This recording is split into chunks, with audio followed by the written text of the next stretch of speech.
So something I feel like a lot of people don't really understand about art is that like vandalism isn't inherently destructive to the value of art. So if you take a really famous example of like Banksy, right? He had a photo with like the girl with the balloon sold in at an auction, and then he was trying to satirize the entire thing. So immediately after the big close, there was a shredder in the frame that basically ran the girl through, and then half of the painting was shredded, and this was like a deliberate act of vandalism on like the artist's part.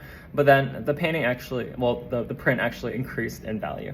And I think like very similarly, if you look at like all the museums and like the climate protests and stuff like that, like the motivation is inherently like the destruction of art. You know, like if you take like a famous painting and then like you throw orange paint at it, the value of the painting doesn't actually go down. Like art has like weird properties like that, where like the more intention that is thrown on it, like the more the value typically goes up.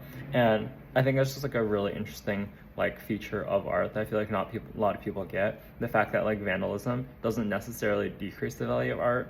Sometimes and a lot of times it actually increases it.